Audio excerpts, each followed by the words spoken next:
یہ حدیث صحیح ہے، یہ حدیث صحیح ہے، اور جو میں ابھی بیان کرنے لگا ہوں، اور اگر تاریخ میں کسی نے اس کو موضوع کہا تو اس کو ثابت کرنے کے لیے اس کے پاس کوئی دلیل نہیں تھی، کوئی دلیل نہیں تھی۔ امام حاکم اس بات حدیث کو نقل فرماتے ہیں کہ ایک دفعہ اللہ کریم نے حضرت عیسیٰ علیہ السلام کو مخاطب فرمایا اور فرمایا اے عیسیٰ میرے حبیب پر ایمان لائیے، میرے حبیب پر ایمان لائیے، اور اپنی امت سے بھی کہیے کہ وہ میرے حبیب پر ایمان لائے، کہ وہ میرے حبیب علیہ السلام پر ایمان لائے۔ اللہ کریم نے آگے حضرت عیسیٰ سے ارشاد فرمایا کیونکہ اے عیسیٰ اگر یہ نہ ہوتے نا تو میں لوح بھی نہ بناتا، اگر یہ نہ ہوتے تو میں قلم بھی نہ بناتا، اگر یہ نہ ہوتے تو میں عرش بھی نہ بناتا، اگر یہ نہ ہوتے، اگر میں ان کو نہ بناتا تو میں فرش بھی نہ بناتا، گویا کہ اگر میں ان کو نہ بناتا تو میں کچھ بھی نہ بناتا۔ اے عیسیٰ جب میں نے اپنا عرش بنایا نا، جب میں نے اپنا عرش بنایا تو وہ ڈولا کرتا تھا، وہ ڈولا کرتا تھا۔ اے عیسیٰ میں نے اپنے نام کے ساتھ اس پر رسول اللہ کا نام لکھا تو وہ عرش جو رب کریم کے جلال سے ڈولا کرتا تھا، کانپا کرتا تھا، وہ ساکت ہو گیا، وہ ساکت ہو گیا۔ تو محدثین فرماتے ہیں کہ اس بات سے ہمیں یہ سبق ملتا ہے کہ رب کریم فرما رہا ہے کہ محمد رسول اللہ کا ذکر اور رسول اللہ کا نام وہ نام ہے کہ جہاں بھی آئے گا وہاں ہمارا غضب ٹھنڈا ہوگا، رحمتوں کا نزول ہوگا، وہاں ہماری رحمتوں کا نزول ہوگا۔ جدھر بھی ہمارے حبیب کا نام آئے گا، جدھر بھی ہمارے حبیب علیہ السلام کا نام آئے گا وہاں ہماری رحمتوں کا نزول ہوگا، وہاں ہماری رحمتوں کا نزول ہوگا۔ تو پتہ چلا سرکار کا وسیلہ مانگنا صرف آج سے نہیں ہے، یا صرف 1400 سال پہلے صحابہ نے نہیں مانگا، بلکہ روز اول سے ہی جس کی بگڑی بنی، جس کی بات بنی ہمارے آقا کے وسیلے سے بنی، ہمارے آقا کے وسیلے سے بنی، ہمارے آقا کی ولادت سے پہلے بھی۔ تم آج کہتے ہو کہ رسول اللہ کا وسیلہ نہ مانگو، ارے اہل حق تو سرکار کی ولادت سے پہلے بھی اگر اللہ سے کچھ مانگتے تھے تو رسول اللہ کا وسیلہ پیش کر کے مانگتے تھے، رسول اللہ کا وسیلہ پیش کر کے مانگتے تھے۔ روح المعانی میں یہ بات موجود ہے، روح المعانی میں یہ بات موجود ہے کہ جب اللہ کریم نے قرآن کریم میں جب روح المعانی صاحب روح المعانی ارشاد فرماتے ہیں کہ جب وہ یہود تھے نا، جب یہود تھے سرکار کی بعثت مبارک سے پہلے جو یہود تھے وہ اہل حق تھے، وہ اہل حق تھے، جب بھی وہ کفار کے خلاف جنگ لڑتے تھے، وہ کفار کے خلاف جنگ لڑتے تھے تو وہ کیا کرتے تھے؟ جنگ سے پہلے کیا کرتے تھے؟ جو اللہ ان کو فتح عطا فرماتا تھا، روح المعانی میں یہ موجود ہے کہ وہ تورات کھولا کرتے تھے، وہ تورات کھولا کرتے تھے، اور کیا تورات کا وسیلہ پیش کرتے تھے؟ نہیں۔ کیا اپنے نبی کا وسیلہ پیش کرتے تھے؟ نہیں، بلکہ تورات میں سے وہ مقام نکالتے تھے جدھر رسول اللہ کے میلاد کا ذکر ہے، جدھر اللہ نے رسول اللہ کا ذکر فرمایا ہے، وہ مقام نکال کے اس مقام پر ہاتھ رکھا کرتے اور کہا کرتے یا اللہ جس شخصیت کا تو نے اپنی کتاب میں اتنے عزت کے ساتھ ذکر فرمایا ہے، اس شخصیت کے صدقے سے ہمیں پتہ عطا فرما۔ رب کریم ان کو ہمارے آقا کے وسیلے سے فتح عطا فرماتا تھا۔ میں سوال کرنا چاہتا ہوں کہ میرے نبی کی ولادت سے پہلے اگر کوئی یہودی تورات کو کھول کے میرے نبی کا صدقہ مانگتا تھا تو اللہ اس کو فتح عطا فرماتا تھا۔ تو آج اگر کوئی رسول اللہ کا غلام اللہ کریم سے رسول اللہ کا صدقہ مانگے گا تو اس کے اوپر رب کریم کی رحمت رب کریم کتنی رحمتوں کا نزول فرمائے گا، کتنی رحمتوں کا نزول فرمائے گا۔ سرکار کا وسیلہ تم آج بات کرتے ہو، سرکار علیہ السلام کے وسیلے سے جو مخلوق خدا کی سرکار کی ظاہری سرکار کی ولادت سے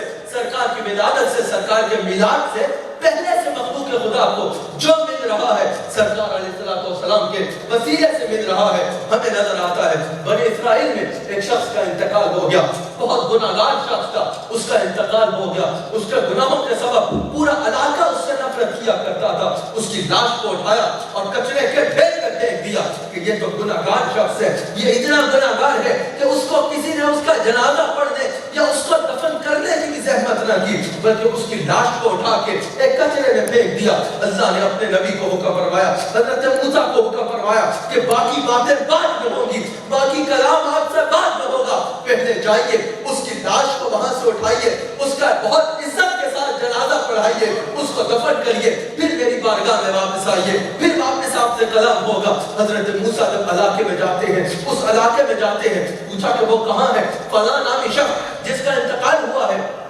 وہ کہاں ہے؟ لوگوں نے کہا کہ حضرت وہ تو بہت گناہگار تھا, وہ تو بہت گناہگار تھا, وہ تو اتنا گناہگار تھا کہ ہم نے اس کو ہاتھ لگانا گوارا نہیں کیا, اس کی لاش نہیں پڑی ہے, آپ اس کے لیے تشریف لائے. آپ نے فرمایا مجھے میرے رب کا حکم ہے, مجھے میرے رب کا حکم ہے. اللہ کے نبی نے عزت و احترام اس کو اتنا ملا کہ اللہ کے نبی نے اس کا جنازہ پڑھایا, اس کا جنازہ پڑھایا, اس کا دفن کیا. پھر جب اللہ کریم سے ہم کلام ہوئے, کہا یا اللہ تو نے اس کے لیے اتنی رحمت فرمائی, اس پر اتنا احسان فرمایا, اس پر اتنا کرم فرمایا, لیکن اللہ کے والے تو اس کے بارے میں یہ کہہ رہے تھے کہ وہ بہت گناہگار تھا, وہ بہت نافرمان تھا. رب کریم نے فرمایا کہ ہاں اللہ کے والے ٹھیک کہہ رہے تھے. کہا یا اللہ پھر تو نے اس پہ اتنا کرم کیوں فرمایا, پھر تو نے اس پہ اتنی عنایت کیوں فرمائی؟ رب کریم نے فرمایا کہ ایک بار اس نے میرے حبیب کا, جو میرے آخری نبی ہے, جو میرے آخری رسول ہے, ان کا نام سنا تھا, ان کا نام سنا تھا, ان پر درود و سلام بھیجا تھا. میری رحمت نے یہ گوارا نہ کیا, یہ گوارا نہ کیا کہ اس کی آخرت ایسے تباہ ہو, اس لیے میں نے اس کو اتنی رحمت سے نوازا. تو خود سوچو کہ اگر رسول اللہ کی امت سے پہلے کا کوئی امتی, رسول اللہ کی امت سے پہلے بنی اسرائیل کی امت کا کوئی گناہگار شخص زندگی میں ایک بار ہمارے آقا علیہ السلام کا ذکر کر کے ان پر سلام بھیجتا ہے تو اللہ کریم اس پر اتنی رحمت فرماتا ہے. تو اگر کوئی رسول اللہ کا غلام, رسول اللہ کا امتی سرکار پر سلام بھیجے گا اور سرکار کا میلاد منائے گا تو اس پر اللہ کی رحمتوں کا عالم کیا ہوگا؟ اس پر رب کریم اپنی کتنی رحمتوں کا نزول فرمائے گا, کتنی رحمتوں کا نزول فرمائے گا. ہمیں نظر آتا ہے, ہمیں نظر آتا ہے کہ ایک سرکار کے نابینا صحابی سرکار علیہ السلام کی بارگاہ میں حاضر ہوتے ہیں, سرکار کی بارگاہ میں حاضر ہوتے ہیں, عرض کرتے ہیں یا رسول اللہ کرم فرمائیے, دعا فرمائیے, اللہ مجھے بینائی عطا فرمائے, اللہ مجھے بینائی عطا فرمائے. سرکار العالمین نے ارشاد فرمایا کہ جا اپنے گھر میں چلا جا, جا کے 2 نفل پڑھ, جا کے 2 نفل پڑھ, پھر اللہ کریم سے میرے وسیلے سے میرا وسیلہ پیش کر کے اپنی عرضی کر, اپنی عرضی کر. پھر صرف یہاں تک بات محدود نہیں رہی, سرکار نے صرف یہ نہیں فرمایا کہ میرے وسیلے سے اللہ سے مانگ لے اور تجھے بینائی مل جائے گی. کہا نہیں, پھر ہاتھوں کو اٹھانا, پھر ہاتھوں کو اٹھانا اور کہنا یا اللہ, یا رسول اللہ, یا رسول اللہ, میں نے آپ کا وسیلہ پیش کر کے اپنی عرضی اللہ کے حضور عرض کر دی ہے, کرم فرمائیے, رب کریم سے سفارش فرمائیے کہ اللہ کریم میری دعا کو قبول فرمائے, میری دعا کو قبول فرمائے. میں سوال کرنا چاہتا ہوں کہ اگر اس نے گھر میں جا کے کہنا تھا کہ یا رسول اللہ میری سفارش فرمائے تو سرکار کے سامنے ہی سرکار کو کیوں نہیں کہہ دیا؟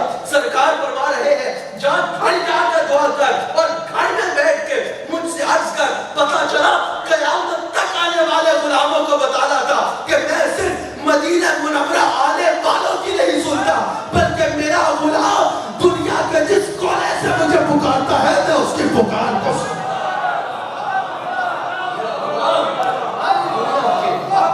کونے سے مجھے پکارتا ہے میں اس کی صدا کو سنتا ہوں, میں اس کی صدا کو سنتا ہوں, میں اس کی صدا کو سنتا ہوں. تو اسی طرح پھر یہی طریقہ آج تک ہے. وہ صحابی نے جب اس طریقے سے دعا کی, جیسے ہی یہ طریقہ اپنایا, اس طرح دعا کی, اللہ کریم نے ان کو بینائی عطا فرما دی, ان کو بینائی عطا فرما دی, ان کو بینائی عطا فرما دی. تو یاد رکھیے گا کہیں جہاں بھی ہو وہیں سے دو صدا سرکار سنتے ہیں, سر آئینہ سنتے ہیں, پسے دیوار سنتے ہیں, سر آئینہ سنتے ہیں, پسے دیوار سنتے ہیں. میں صدقے جاؤں ان کی رحمت عالمینی کے, پکارو چاہے جتنی بار وہ ہر بار سنتے ہیں, پکارو چاہے جتنی بار وہ ہر بار سنتے ہیں. سرکار علیہ السلام نے یہ طریقہ خود ارشاد فرمایا ہے اپنی امت کو کہ جب بھی کسی مصیبت میں پھنس جاؤ, اگر اللہ کریم سے دعا کرو تو 2 نفل پڑھو, حاجت کے 2 نفل پڑھو. سرکار علیہ السلام کا صدقہ اللہ کریم کے آگے اپنی عرض کرو, اپنی عرض کرو, اور پھر وہیں پہ بیٹھ کے کہو کہ یا رسول اللہ میں نے آپ کا صدقہ پیش کر کے آپ کے وسیلے سے اللہ کریم سے کرم کی بھیک مانگی ہے، کرم فرمائیے، کرم فرمائیے میری اللہ کریم کے حضور سفارش فرما دیجئے۔ سرکار فرماتے ہیں گویا کہ میں تمہاری پکار کو سنتا بھی ہوں اور پھر تمہاری جھولی کو بھرتا بھی ہوں، تمہاری جھولی کو بھرتا بھی ہوں۔ اللہ کریم ہم سب کو مرتے دم تک رسول اللہ کا نمک حلال رکھے، سرکار کا وفادار رکھے۔ ہم جیے تو سرکار کی محبت میں، ہم مرے تو سرکار کی محبت میں، ہم قیامت کے دن اٹھے تو سرکار کے نام لیواؤں میں اٹھے۔ اللہ کریم ہم سب کو رسول اللہ کا نمک حلال